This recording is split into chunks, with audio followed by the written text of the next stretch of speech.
Faly manolotra ny arahaba topoko lasy topoko vavy tonga soa tao anatin'ny zanam-pandaharana meteo ary saina mpanajana renao hiaraka aminay hatramin'ny farany fandaharana mitoy-hatrany ny orana amin'ny ilany atsinanan'ny Madagascar fa hiaty kely zany manomboka any amin'ny alarobia any. Ankoatran'izay dia anjaka ny zavona ho an'ny faritry ny afovoantany sy ny aty amin'ny tapany atsimon'ny nositsika aty atao anatin'ny 3 andro avy. Mafy kosa ny fitsokan-drivotra ny aty amin'ny tapany avaratra sy ny aty amin'ny manakaiky ny taolany aro aty. Tokony hitandrina kosa ireo mpampiasa ranomasina ny aty amin'ny morontsiraka atsimo aty satria dia aheriny ranomasina amin'ny faritry iny. Toy izao kosa ary ny mety toetry ny andro no vinavinaina ho an'ny rapitso atombokantsika avy hatrany amin'ny maraina zany dia ho avy ny orana ny aty Antala sy Analanjorofo toraka izany ihany koa ny aty amin'ny faritra atsinanana fa andrahoana na andrahoana vitsy ny andro ho an'ny faritra sisa aorian'ny fisavan'ny andian-javona vao maraina ho an'ny faritry vakina karatra amoron'ny mani Otmatsiatra Iorombe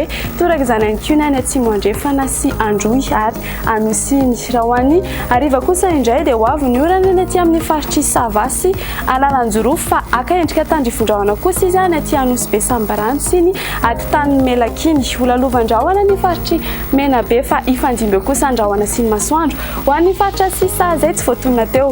Ny maripana no vinavinaina ho ambany indrindra ho an'ny rapitso dia 1 degré celsius hitantsika aty avakina karatra ho antsika eto Analamanga kosa dia 12 degré celsius eo ary ho anareo any Fianarantsoa dia 12 degré celsius.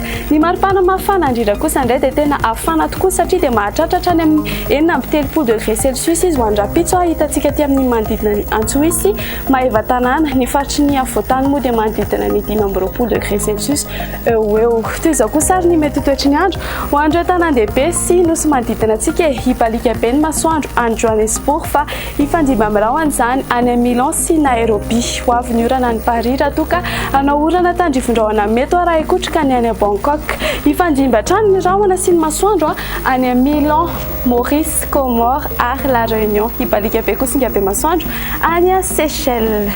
Dia izay indray ary no azona rosantsika tamin'ity ality ankasitrany afenanao niaraka taminay hatramin'ny farany fandaharana. Veloma tompoko.